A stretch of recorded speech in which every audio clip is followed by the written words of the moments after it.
Hi everyone, welcome back to our channel. इस video में हम डिस्कस करेंगे कल्याण ज्वेलर्स का क्वार्टर 3 का बिजनेस अपडेट। तो सबसे पहले कल्याण ज्वेलर्स पर रिजल्ट अपडेट से पहले इनका हिस्ट्री का बात करें तो ये कैसे इस बिजनेस में आए इस पर हम लोग देखते हैं।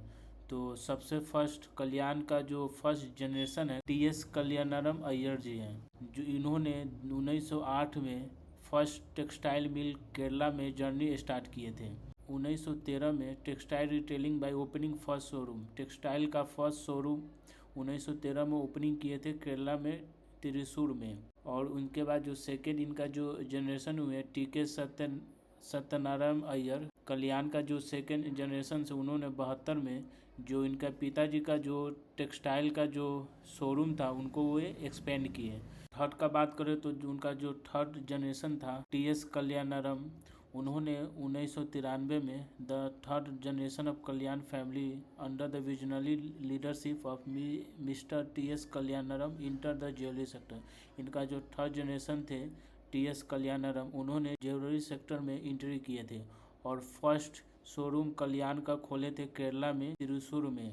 और फोर्थ जनरेशन का बात करें तो राजेश और रमेश, और 2021 में एनएसी बीएसई में आईपीओ के थ्रू ये कल्याण का लिस्टिंग हुआ था।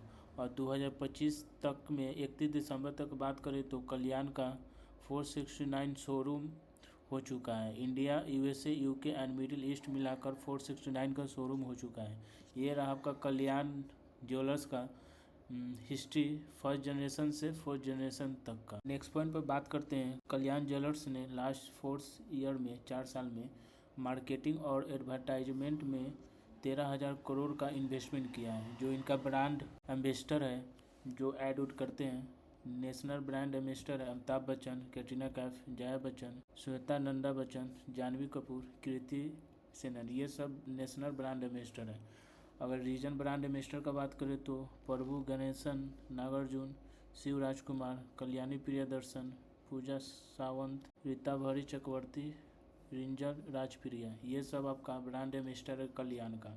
और FY26 में कल्याण का जो नया ब्रांड एम्बेसडर जो बने हैं जो शाहरुख खान है।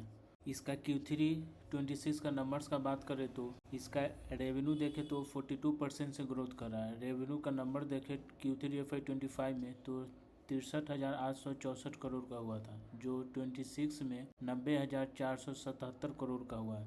मतलब आप रेवेन्यू में 42% का ग्रोथ देख सकते हैं। नेक्स्ट पॉइंट, अगर ग्रॉस प्रॉफिट का बात करें तो 52% से ग्रोथ कर रहा है। इसका नंबर कंपेयर करें तो Q3 FY25 में 7,549 करोड़ का था, जो Q3 FY26 में 11,467 करोड़ का हुआ है। ग्रॉस प्रॉफिट भी 52% से इम्प्रूव्ड हो रहा है। ईबिटा का बात करें तो ईबिटा 77% से ग्रोथ कर रहा है। नंबर्स कंपेयर करें तो ईबिटा का 25 में 3,703 करोड़ का था, जो 26 में 6,538 करोड़ का हुआ है। ईबिटा 77% से ग्रोथ कर रहा है। नंबर ऑफ शोरूम का बात करें तो 26% से ग्रोथ कर रहा है। Q3 FY25 में 253 को शोरूम था, जो 26 में 318 को शोरूम हुआ है, जो 26% से नंबर ऑफ शोरूम ग्रोथ कर रहा है। पैट का बात करें तो प्रॉफिट आफ्टर टैक्स 84% से ग्रोथ कर रहा है। नंबर्स कंपेयर करें तो Q3 FY25 में तो 2180 करोड़ का जो पैट था, जो 26 में 4,008 करोड़ का हुआ। ये रहा आपका Q3 का परफॉर्मेंस। अब नेक्स्ट पॉइंट पर बात करते हैं Q3 का परफॉर्मेंस में साउथ में कितना रेवेन्यू हुआ और नॉन साउथ में कितना रेवेन्यू हुआ। तो साउथ का बात करें तो साउथ में 34% से ग्रोथ किया है। साउथ का रेवेन्यू का बात करें तो 34% से ग्रोथ कर रहा है। नंबर कंपेयर करें तो Q3 FY25 में 27,950 करोड़ का था, जो Q3 FY26 में 37,582 करोड़ का हुआ है। मतलब साउथ में जो रेवेन्यू हुआ है 34% से ग्रोथ कर रहा है। नॉन साउथ का रेवेन्यू देखें तो 47% से ग्रोथ कर रहा है। नंबर्स कंपेयर करें Q3 FY25 में तो 35,914 करोड़ का था, जो 26 में 52,895 करोड़ का हुआ है। 47% नॉन साउथ में रेवेन्यू ग्रोथ हो रहा है। गोल्ड रेवेन्यू का बात करें तो गोल्ड से ये कितना रेवेन्यू करती है, 37% का गोल्ड से रेवेन्यू करती है। जो नंबर्स कंपेयर करें तो 25 में 44,017 करोड़ का था, जो 26 में 7,092 करोड़ का हुआ है, मतलब गोल्ड से ये रेवेन्यू 37% का ग्रोथ कर रही है। स्टैंडर्ड रेवेन्यू 50% से ग्रोथ कर रहा है। अब मिडिल ईस्ट का Q3 का परफॉर्मेंस देखें तो मिडिल ईस्ट में रेवेन्यू का ग्रोथ 28% से ग्रोथ कर रहा है। नंबर कंपेयर करें तो Q3 FY25 में 8,377 करोड़ का हुआ है, जो 26 में 10,726 करोड़ का है।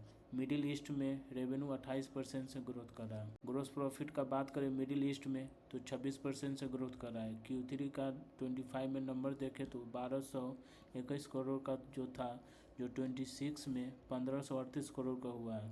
ग्रोस प्रॉफिट 26% से ग्रोथ कर रहा है। EBITDA का बात करें मिडिल ईस्ट में तो 22% से ग्रोथ कर रहा है। नंबर्स कंपेयर करें Q3 FY25 में 619 करोड़ था, जो Q3 FY26 में 756 करोड़ का हुआ है। EBITDA 22% से ग्रोथ कर रहा है। नंबर ऑफ शोरूम जो 25 में 36 था, 26 में 38 हुआ है। Number of showroom middle east में 2 इंक्रीज हुआ है, 36 से 38 हुआ है। पैट का नंबर्स का बात करें मिडिल ईस्ट में तो पैट आपका 54% से ग्रोथ देखने को मिला है। Q3 FY25 में 153 करोड़ का पैट था, जो 26 में 236 करोड़ का हुआ है। तो पैट में भी मिडिल ईस्ट में इंक्रीज 54% को देखने को मिला है। तो ये रहा आपका Q3 का FY26 का बिजनेस अपडेट।